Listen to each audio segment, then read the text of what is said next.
Whether you're picking and grinning or just grinning, grab a drink, pull up a seat. It's time for Roots Music Rambler. Turn it up.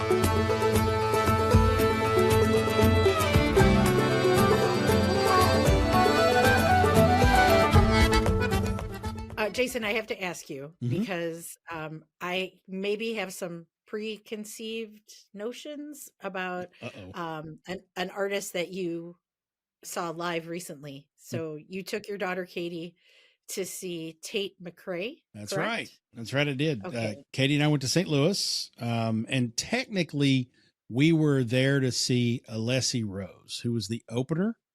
Okay. Because we've seen Tate McRae before. I took her to see Tate McRae a year and a half, 2 years ago in Nashville. So it was my second Tate McRae show. Anyway, but I'll tell you more about her in a minute. But so Alessi Rose is British, and she's in that same mold of like pop dance singers, which Tate McRae is very much. Tate McRae is like a dancer by kind of background, but she's also a pop singer. And for our like generation, for our generation, I would compare her to a Britney Spears or a Christina Aguilera, somebody like that. She's actually a very good performer. Tate McRae she's Canadian, and she's a very good performer, puts on a fantastic show. And I thought that 2 years ago when I saw her at an amphitheater in Nashville. This time she was in an arena, like the hockey arena in St. Louis, the Enterprise Center, and had the full pyrotechnics and different stages and also it was really cool. Like even if you're not into the music, you could sit there and just watch what was happening and appreciate it. So very good showman, Tate McRae is, or showwoman Tate McRae is. Alessi Rose was why we went though. And I'm very proud of that fact because my daughter has entered a new stratosphere of being a live music aficionado because we bought these tickets to see Alessi Rose because she's British and doesn't tour in the U.S. very often. So Katie had the forethought to say, I want to see her. Where is she going to play near me? She's opening for Tate McRae in St. Louis. Let's get tickets to that. And that's a Karen level, like my girlfriend Karen. That's her level of, I have to go to Portland to see whatever band because they never come here. And to travel specifically to see one artist who's not even the headliner. Yeah. Katie's entered a new stratosphere of live music fandom. So I'm awfully proud of that. Well, the apple doesn't fall too far from the tree. This is true. This is true. Although it's hard for me to think Rush just announced a new tour with a new drummer, not Neil Peart, obviously. I would travel to see Rush. I might try to find, a ticket or something to go see that. I would go anywhere to see them. That would be great. There's only a handful of other bands I can think of though that I would do that for. And there's not a whole lot of British bands that I'm like super gaga in love with that I would do that for. But hats off to Karen and Katie and whoever else does that because it's shows a different degree of live music fandom to intentionally do that. But it was a great show. Here's the cool thing. All right. Now this is serendipity, weird, bizarre universe aligning stuff. Okay. So I got to tell you a story to tell you the story I want to tell you. So 2 years ago, I took Katie to see Gracie Abrams in Nashville. I think we talked about that show on this show somewhere along the line. And it was just Gracie Abrams. Well, there was an opener. I don't remember who they were, but it was a Gracie show. And it was before Gracie really, really blew up. She was big, but not huge. And she was playing this live music venue in Nashville. And Katie got there, and I think she was maybe 14 at the time. And she met these two gals who were from somewhere in Missouri around St. Louis. And they were a couple years older than she was, but they, traded bracelets or whatever the girls do at whatever the Gracie Abrams shows back then. And Katie kind of hung out with these girls at the show while I was in the parents' lounge in the back, because I didn't go there for the show. I went there to just take my daughter. So I was back at the bar area with the other parents who didn't want to be there. And Katie hung out with these two guys. Myself. Yeah. Yeah. So fast forward 2 years, we're sitting in our seats in section 106 at the Enterprise Center last weekend to see Tate McRae and Alessi Rose. And one of those two gals from the Nashville show 2 years ago sits down right beside Katie, had the tickets right next to us. Same gal. It was amazing. Like, I'm sitting there just staring at my phone, and Katie jumps up, screams, and hugs this girl. And I'm like, what's going on? And it just completely stars aligned, serendipitous. They met 2 years ago at a Gracie Abrams show, and here they were together sitting next to each other at a Tate McRae show. It's kind of nuts.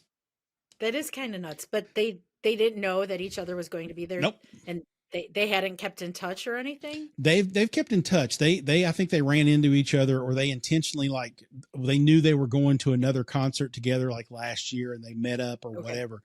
But I don't think Katie even reached out to her this time, thinking she would be at this show. We just kind of went, and it just so happened that she was there. It was completely random and bizarre. That is bizarre. Yeah. But how fun. Yeah, it was very cool. So, I mean, obviously Katie had a great time, and the B stage, the stage that's kind of out in the audience away from the main stage, was right in front of us.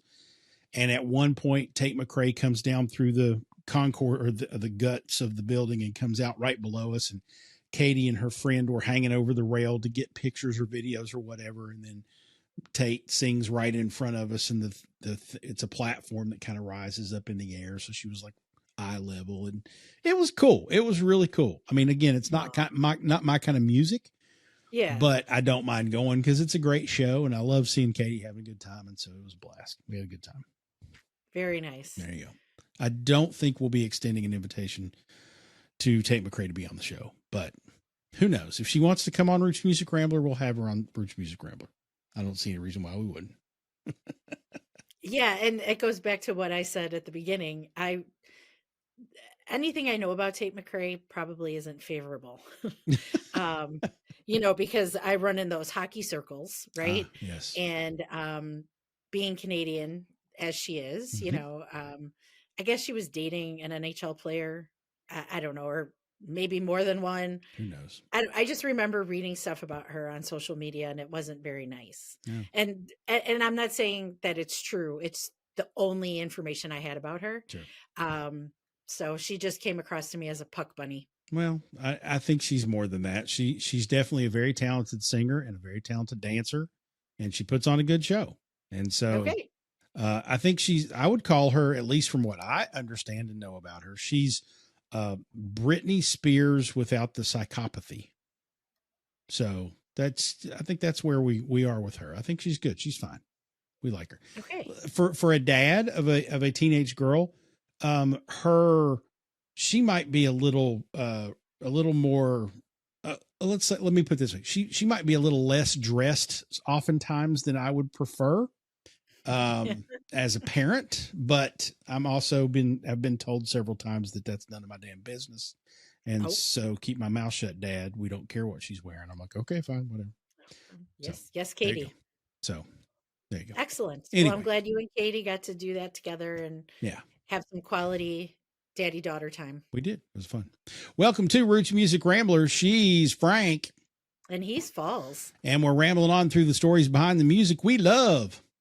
Yes, and today on the show, we've got some guests that we've been trying to nail down for a few months now, and finally it happened. So we are going to be talking with the Creekers. They are with us on the big show.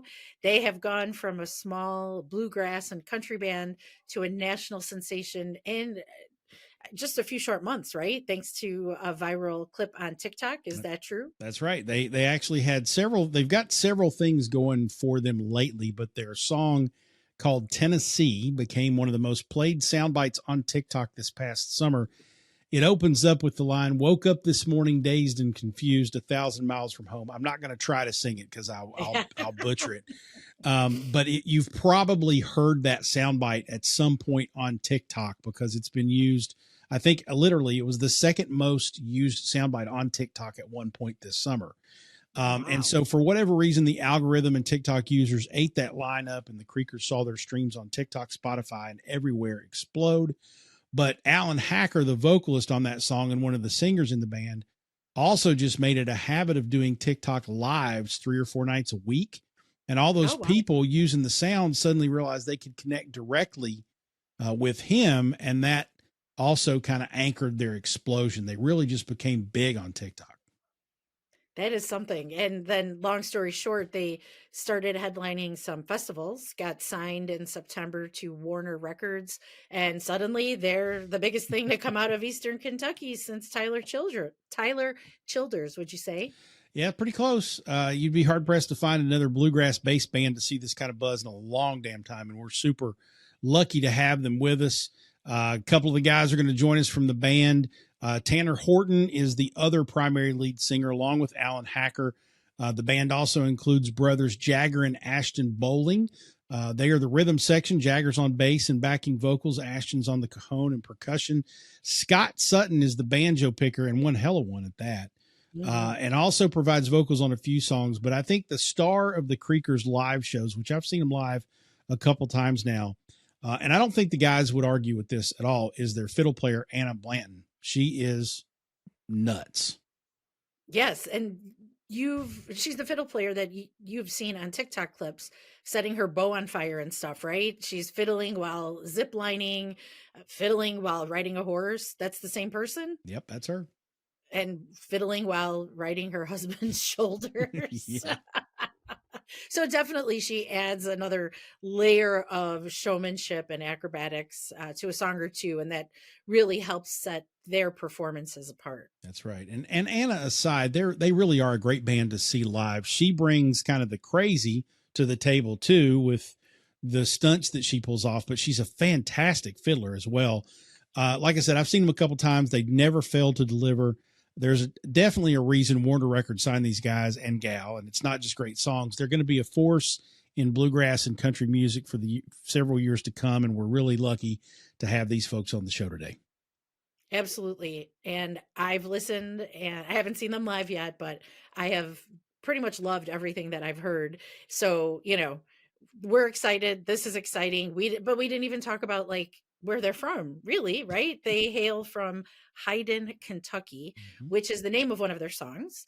And they're managed by Tim Parks, who also runs Manchester Music Festival and was also on the show back over the summer. That's right. Hayden is in Leslie County, Kentucky. It's down there in southeastern Kentucky, not far from the Tennessee border. And Tim Parks, who used to manage Sunday Best and seems to have his hand in helping one artist or another along all the time. He's just a hell of a guy. He helped connect us with these guys, even though all the record company navigation and such was potentially in the way. So we're really, really lucky to have him. For sure. So we'll also do our Pickin the Grinnin segment. We'll share new music, old music, artists we think you should listen to. So make sure you stick around after the interview to hear that as well. That's right. And it's time for me to get fueled up and refill this here cup. When we come back, we're going to get dazed and confused with the Creekers. This is Roots Music Rambler.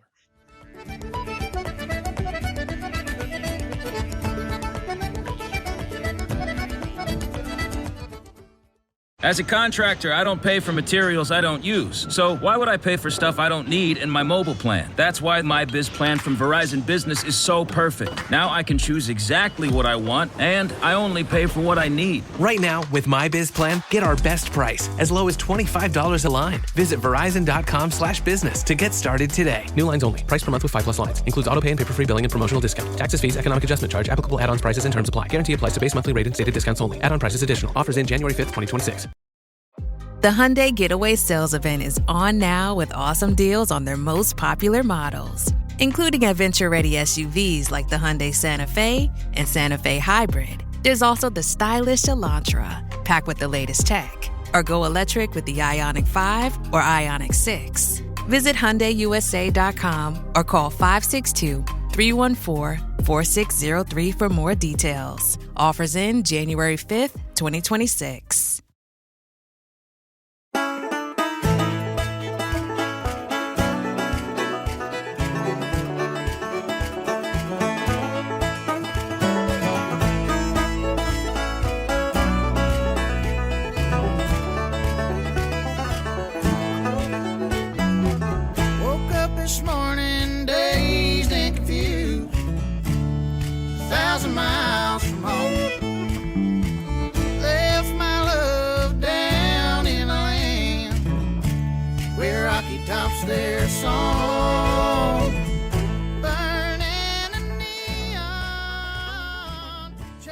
Welcome back to Roots Music Rambler. There it is, the clip that vaulted the Creekers into viral success. That's the beginning to the song Tennessee, which is somewhere around 8 million streams on Spotify, but far more than that as a soundbite on TikTok. The breakout success story of Leslie County, Kentucky is here with us today in the form of founder Tanner Horton, one of the main voices and members of the Creekers. What do you say, Tanner? Buddy, it's going good. How you all doing? We're doing good. We're doing great. I understand you spent all day digging a fence, huh? Yeah, I've been building a fence since, for the last couple of weeks, but I really got after it since Monday. Nice. I finally had a week home. Well, and the reason I wanted to ask that question and have you talk about it a little bit is because one of the reasons that you guys know who I am is when you guys signed your big record deal. I did a post on TikTok and somebody, jumped in and said they sold out, and I lost my mind and, went off on the guy. And I just wanted to make sure that everybody knew you've signed a big record deal and you're in this big band now and you're out there digging fence posts all day. Oh yeah. I had a sheep wrestled out there a little while ago, doctoring her foot. And I love it. We had one come up to the feed pan limping, and we had to get her down and doctor her foot. There you go. Did you say sheep? Yeah. Oh yeah. Okay. Yeah. Just making sure. Tanner's for real. He's got the farm and the land and the truck and the sheeps and the yep. Wait till you see my mule. Saw you riding one the other day on the old Facebooks or something. So good I stuff. got 5. Riding a sheep? No, mule. Oh, I didn't hear that. Okay. Whew, I'm gonna just stay my Yankee ass over here. Okay. Nice.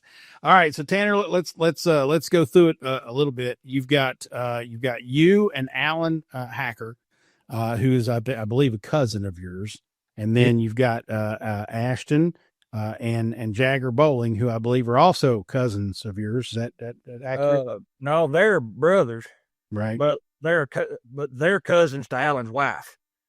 Okay. So there's some familial relations in there that make it all make sense. And then Ken, yeah, and then you got Scott Sutton, and he's not related to anybody, is he? No, but I am kin to his wife. Okay, well, so there you go. We've got some kin in there, and then there's the X Factor, Anna Blanton, who's the Yankee. Yeah, of the we group. finally started claiming her. We can't run her off, so. Well, No, I don't know if I'd want to run her off. She's hell of a show. I'm joking. She's been with us basically since day one, and we wouldn't take nothing for her. Love it. Nice. So let's talk about Scott for a second, because he plays my favorite instrument, which is the banjo. But from what Jason has told me, his joining the band was kind of like the thing that made it all come together. Is that right? And if so, what did he bring to the table that helped you guys really start clicking?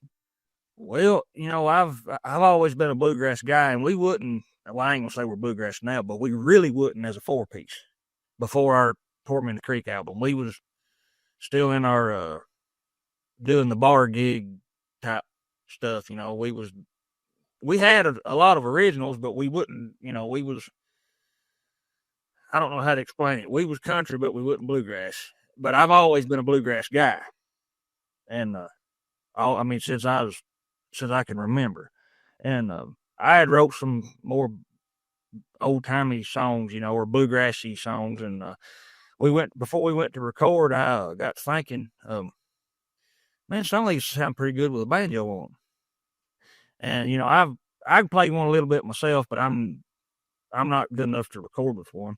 And, I've known Scott basically my whole life. His father-in-law was the first guy to ever let me on stage.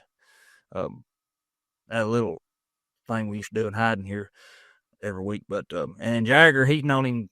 I think the first band Jagger was ever in, Scott was a banjo player.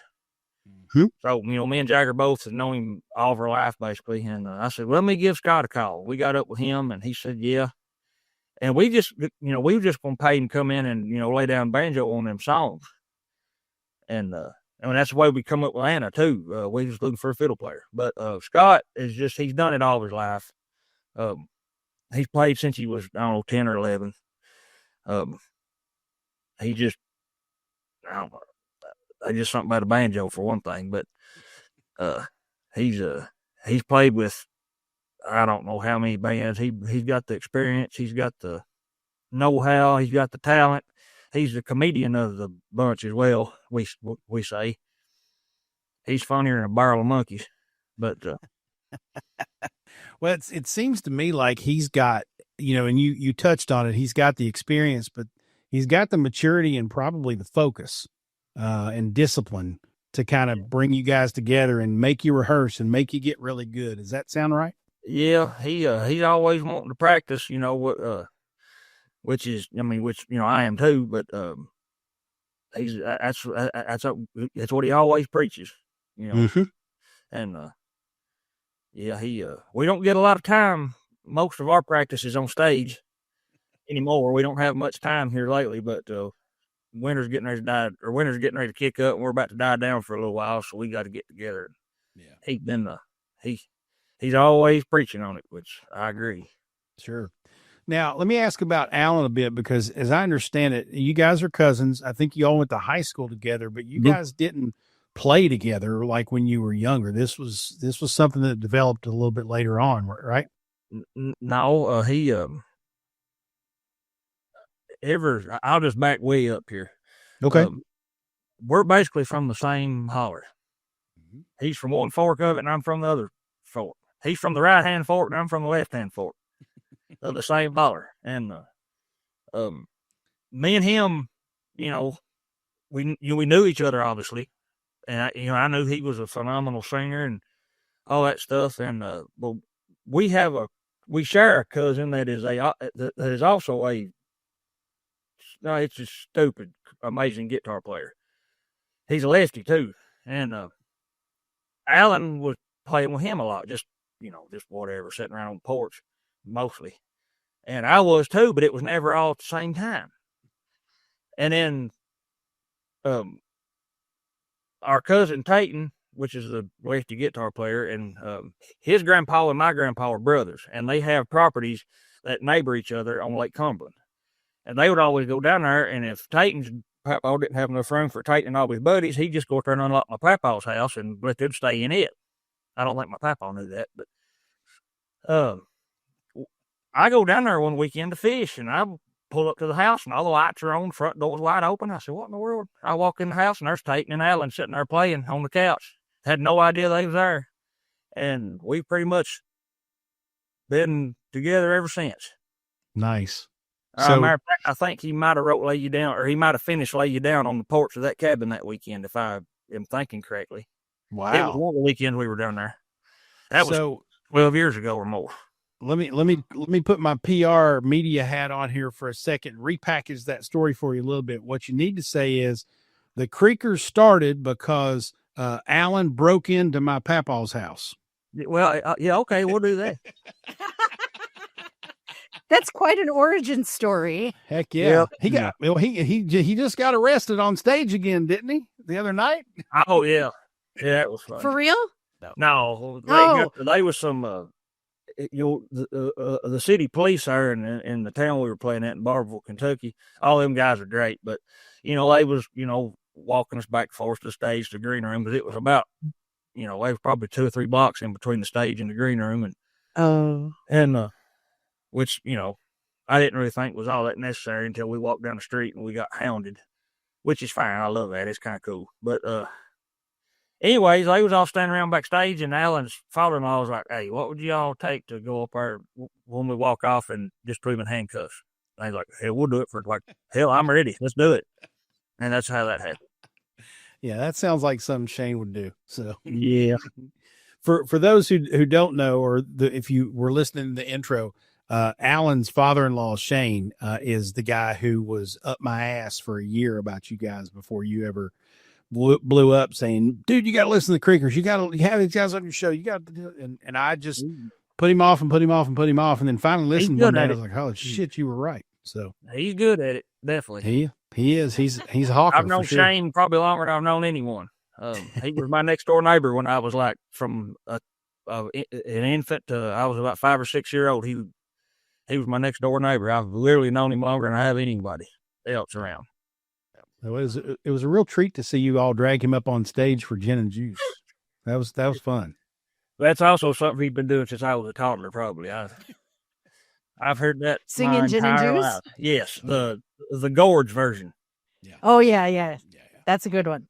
That is a good one. So let's go back to before Tennessee exploded. The song, not the state, on TikTok. Okay, so how did that happen? Was it a surprise? I mean, did you just wake up one day and your phone was exploding with messages from folks?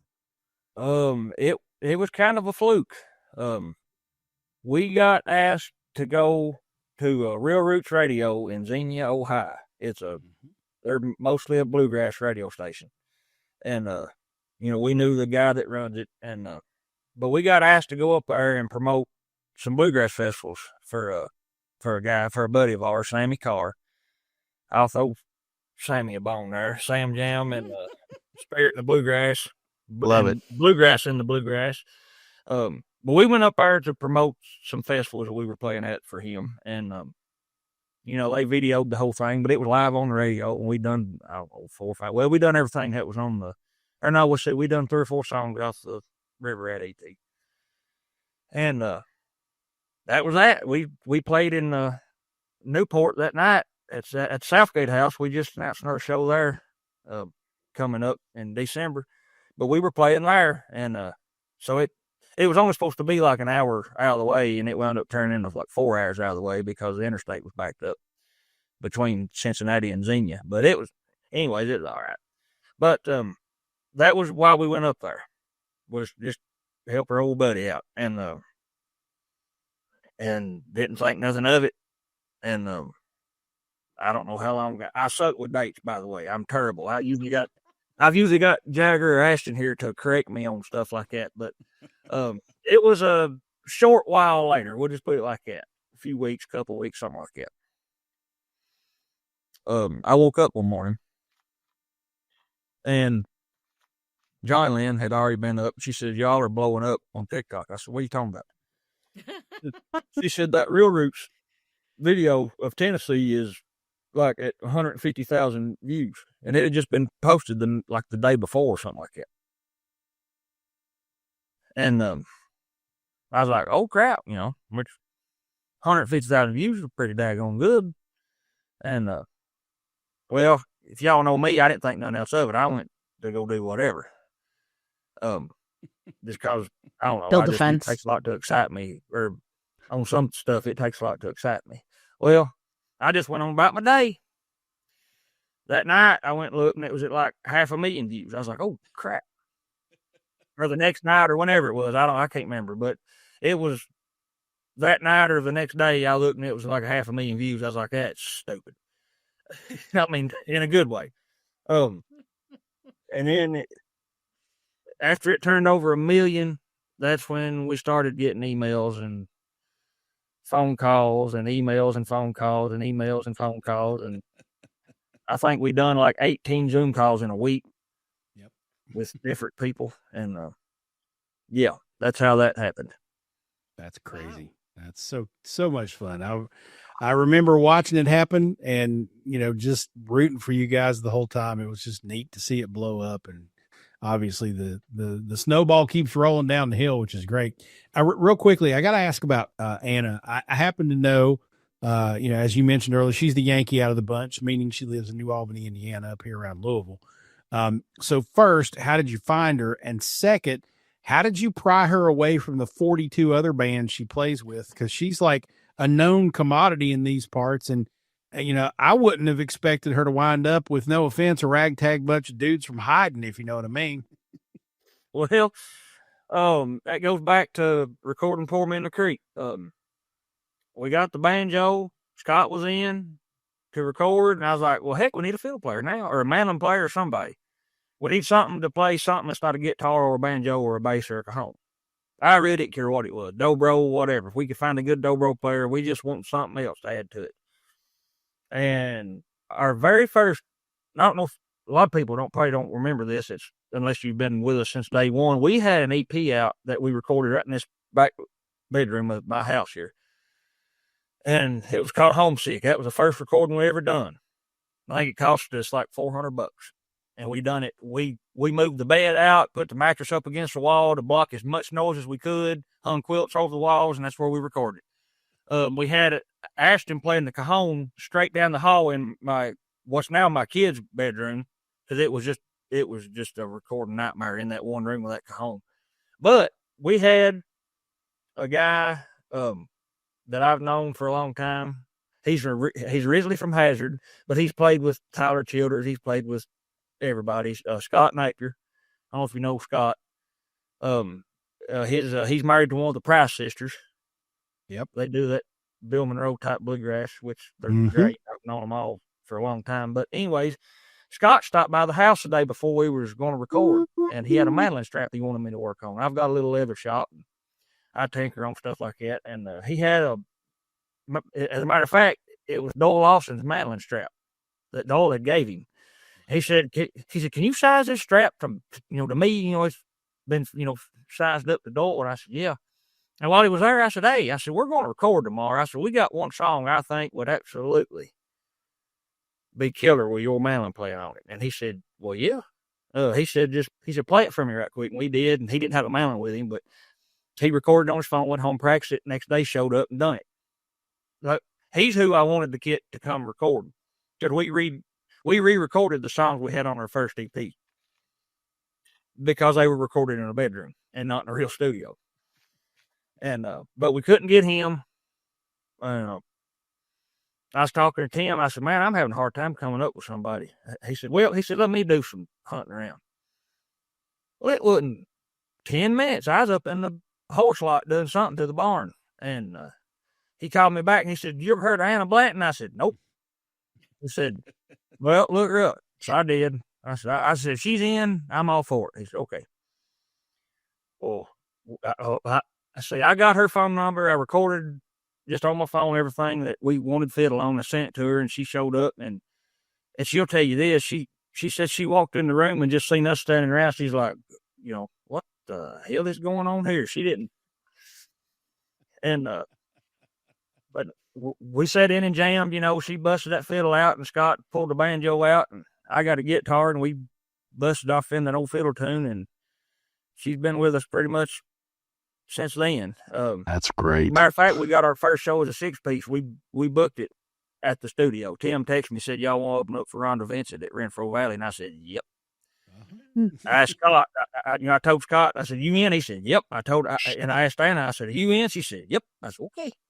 There you go. And that first show was a 6-piece, Renfro Valley. There Rhonda you go. Vincent, our banjo player, had a heart attack on stage that night. Oh, my goodness. And didn't stop. Well, he had no idea he was having a heart attack. He just started feeling really bad, like just hurting, and started to get a little bit delirious. And I saw his face flush white, but I thought he was nervous, or just because it was a pretty good crowd. And he hadn't been on the stage like that in a long time. He has, but it'd been a while. And I just thought it, just because I was up there about the same way, but it was just nervousness for me. But and we got done. He put his banjo in the case and went and got in the car, laid down in the back seat, and laid there till his wife and daughter decided to leave, because we wound up going back on stage with Rhonda that night, and we was looking around for him. They said he's in the car, so he feels bad. Monday morning, he goes to work. About a week later, they made him go to the doctor, and he said, the doctor said, yeah, man, you've had a heart attack about 2 weeks ago. Oh, my goodness. For some, what's funny, I know that there's a lot of people out there that hear that story and can't believe it, but for somebody who plays an instrument in a bluegrass band, that does not surprise me. Somebody from our neck of the woods, Tanner, has a heart attack and just keeps right on going like, well, I don't feel good, but whatever, I got to play. Mm-hmm. So it doesn't surprise me in the least. Tried to kill him. He's got a pacemaker in now. He said, they tried to kill me, and he'll pull it certain. He said, but he's all I got to do is hit the ground. This thing's after me back to life. My goodness. Well, let's play a couple more tunes for the folks besides Tennessee. And when we come back, we'll dig into more of the music, talk a little bit about the big news of late, signing that first big record deal. But let's go to break with one of my favorite Creeker tunes. This is River Rat on Roots Music Rambler. 1, 2, 1, 2, 3.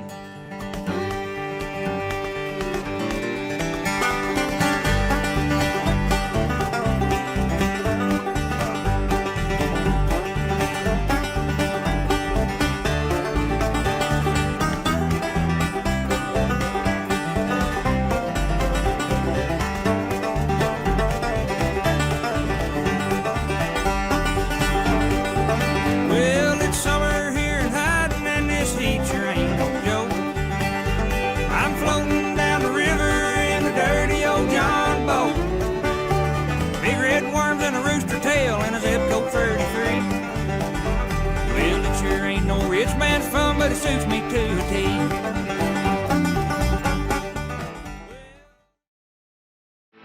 John Legend, Sheryl Crow, Elvis Costello, and Alanis Morissette star in the MGM Plus original series, Words and Music. Iconic artists share intimate performances and the stories behind the songs.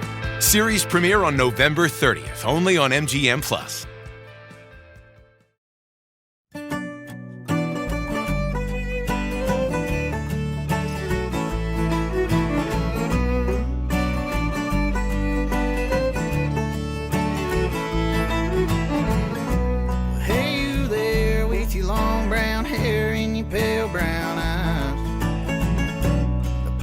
Great, but you was the highlight of my night. The way you moving your hips and singing along to every song you know, it's driving me wild. Well, you got me drunk on your love in the back of this pickup truck. We stay out all night, that's right, praying the sun never comes up. Welcome back to Roots Music Rambler. That's Lay You Down from the Creekers. Tanner Horton is here, and Alan Hacker is the voice you hear on that tune. We've talked about him already. It's real easy for fans to get obsessed with a song like Tennessee that goes viral, but these guys have a full album and an EP out, chock full of great songs like that, plus a catalog that they pull from live that's also great, and they're getting ready to record another album, I'm sure, in the next few months that's going to have a bunch of new stuff on it. So, Tanner, have you reached a point yet where you really hope people move past Tennessee, at least the fans who haven't necessarily been with you all along, and let you open that catalog up more, or you just keep going back to that well and let it run? Well, we're letting it run as much as we can right now, but yeah, I'd like for them to find the rest of her stuff, you know. We got 18 songs, 17 songs, something like that. Or no, yeah, it's 18. We got 18 total songs out, available everywhere. You know, Tennessee's a dandy. We got some good ones. You know, we got some other good ones. I will tell you this. Not too long ago, I think me and Alan both was, I don't want to say tired of hearing Tennessee, but, you know, open TikTok or Facebook and scroll, and it's just woke up, woke up. Yeah. And we both wrote a song the same night about Kentucky. Didn't know it neither. He sent me a voice recording. He said, I started writing this last night, and I sent him a voice recording of mine. I said, well, hell, I wrote this last night too. Wow. So you mentioned writing a song, right? You wrote a song one night, same night he did. So what is your process, your songwriting process for the band, for you? Like, how do you all work it out? I write when the mood hits me. I hadn't wrote one in 3 months and sat in there, out there in my man cave 2 nights ago and wrote one in about 30 minutes. I hadn't wrote one in 2 months or 3 months, maybe. I can't even remember, but it's been a while. Well, I say the last one I wrote was the one that I just mentioned there, the Kentucky song. And then I hadn't wrote one. That's been 2 or 3 months ago. And I wrote another one night before last. Wow. I don't know. Wow. I'm still humming it and trying to get it in my head. It's starting to warm up to me a little bit. I wasn't much fan of it after I wrote it for a little while. So just out of curiosity, do you write the lyrics down, or do you write the chords down, or do you just kind of hum it into your phone and then work on it, kind of mull it around? Or what is there a formality to it at all? I'm a big melody guy. I get my melody usually lined out, or as much as possible, and then, you know, something new might hit me and I might throw that or take something out and put it in or whatever. And I usually start with a line or two and work on the melody, and then I'll come back and go back to next couple lines or something until I get a verse or two. And then usually after I get a verse, it's usually I'm rolling then. Yeah. Very cool. Well, since we're talking about songs and we've mentioned the big Warner Records deal that the band signed last month, what can you tell us about the new album or the new work? Because we know there will be one. We don't know when. We don't know what's going to be on it and such. What can you share with us about that without getting our buddies in Nashville all wound up about it? Well, we're about like you. We don't know when we're going to do it either. We're working on we're right in the middle of picking some dates right now to get in the studio. We'll try to get in sometime this winter. Yeah. We was planning on December, but we started to book it out a lot, which we can do that during the week. But we're trying to get some dates lined out right now to get in the studio, but we've got pretty much an album ready to go or ready to record. We might have more on the album wrote, so we'll probably pick and choose a little bit, but we're getting there. Yeah. There's I bet. And there's some pretty good songs between me and Alan. We've got some good ones. Oh yeah. so how has life changed, or has it changed at all since the signing? It ain't changed a whole lot. I bought a lot of livestock. As you do. I bought a lot of livestock. I did go havers with the finance company on a new truck the other day, but that's only. But I mean, other than that, it's pretty much around here anyway. I might get cornered in the save a lot or something for a minute, and that did happen a couple weeks ago. It happened twice in the same week. Oh no. Yeah, I had to sign an autograph in the checkout line at the Save a Lot. Wow.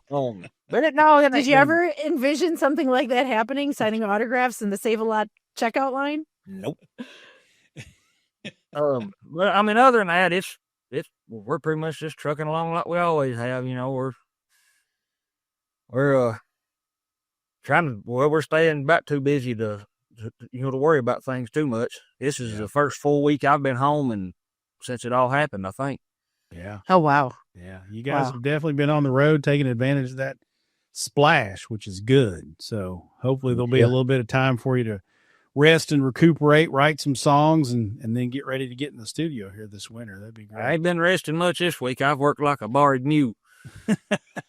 Well, when you got to dig posts and ride mules and dig stuff out of sheep's, hooves and stuff, it's a life right there. That's what you got to do. I've hand dug 40-some fence post holes this week. Well, in the last couple of weeks on and off, but my old shoulders is killing me today. I bet. You need to probably take out an insurance policy so you can still play that guitar now.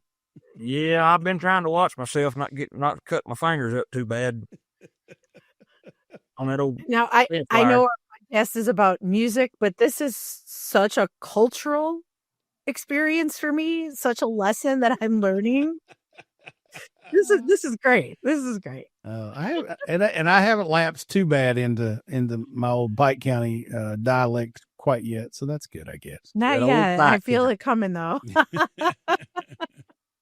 Well, we are certainly very happy for you guys and for you and the rest of the band. And I know Jason has been high on you for such a long time, and we can't wait to see what's next, whatever and whenever it comes. Yeah. And Alan, obviously, Alan's father-in-law, Shane, and I have become real good friends. And like I said earlier, he was on my ass for months about you guys. And I finally sat down one day and I listened to the first album and the EP and just thought, man, Shane's right. I should have been paying closer attention. And I sure am glad that I've been here for what I've been here for, and I can't wait to see what's next. So tell people where they can find you and your music and your tour dates and all that stuff to keep up with you on them there interwebs. You can find our website.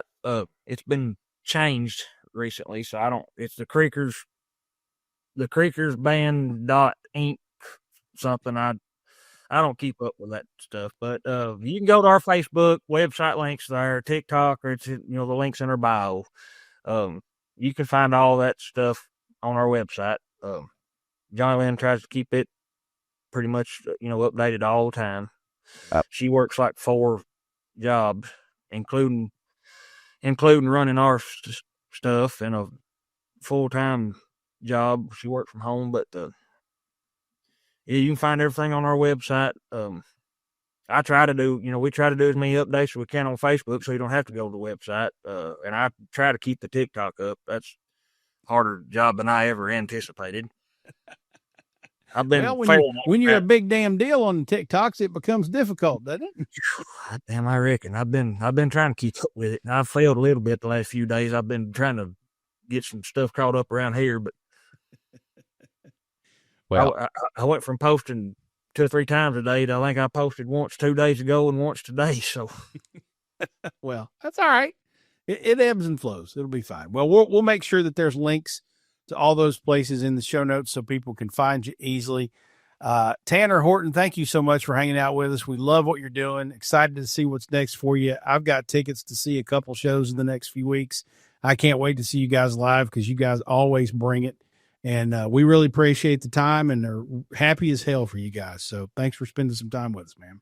Ain't no problem, man. I appreciate it. Thank you. Yes. All right. The Pickin' the Grinnin' segment's coming up next. For now, we're going to go out with Homesick Blue from the Creekers. This is Roots Music Rambler.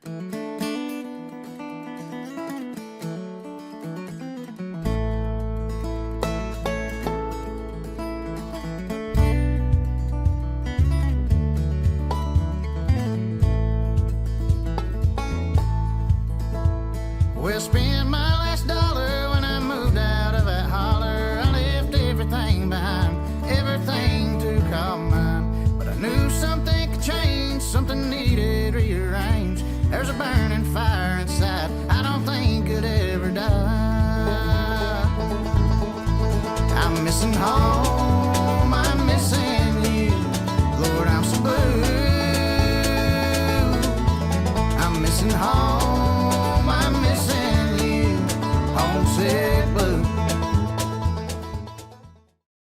In Walmart's Hoonuville, everyone ready their cart. Amazing Black Friday deals are about to start.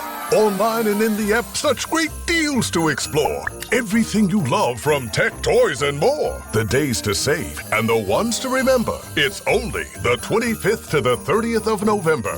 Set your alarms. Don't miss out. These deals are epic, without a doubt. The Who's are all ready, but are you? Walmart Black Friday deals await. Who knew?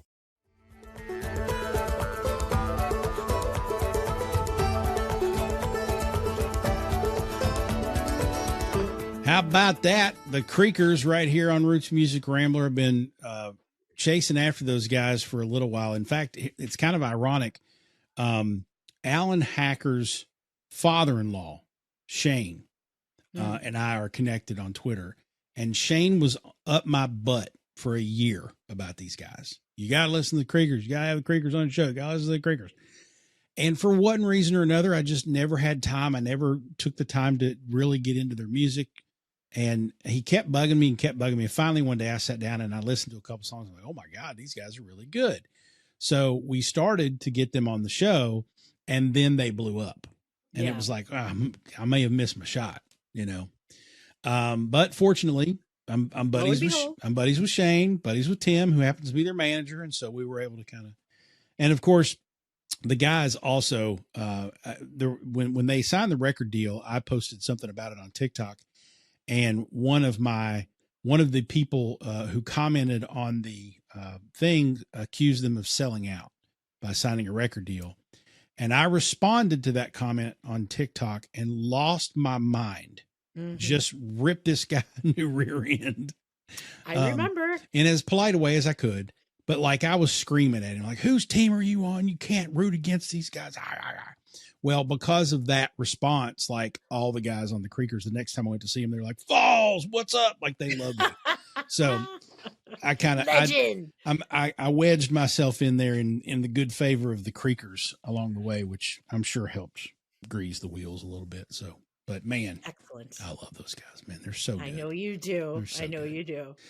I almost wore my Creekers shirt to do the interview tonight, but when I went to the last Creekers show, I wore the Creekers shirt, and Karen was like, "You can't wear this shirt to the band you're going to see. It's not cool." And I'm like, I don't give a fuck what's cool. I love these guys. So anyway. Can I just add something to that? Yes, please. Jenny Rose of Vandaliers said, you wear the band t-shirt. You wear whatever you want. You want to come to a Vandaliers show in a Vandaliers t-shirt? Hell yeah. Then do it. And so guess what? Ever since she told me that, I have worn my Vandaliers shirt to all the shows that I've seen. Vandaliers shows that I've gone to. As you should. Anyway, I don't care. I don't really care what people think about what I wear, so it doesn't bother me. As long as you got something on. Exactly. I'm not taking my shirt off anywhere. That would probably cause a natural disaster or something to happen. Anyway, so it's time for the Pickin' the Grinnin segment. That's where Frank and I pick songs or artists or movies or whatever the hell we want to pick that's making us grin this week. It's our way of recommending new music to you, but it might be new. It might be old music that we've just sort of brought up again to listen to, all that good stuff. So, Frank, what you got in the Pickin' the Grinnin category today? So I've got a real fun one and definitely different.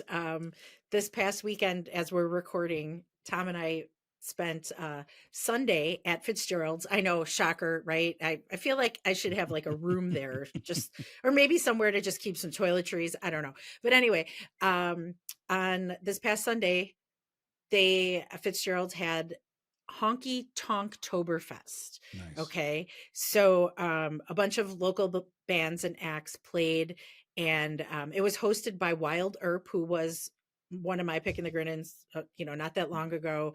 But there were a ton of other Chicago area bands, the Swains, which features my friend Rachel Swain, and Wild Earp himself and his band played, and Los Gallos, our friends, Los Gallos also played. They were outstanding.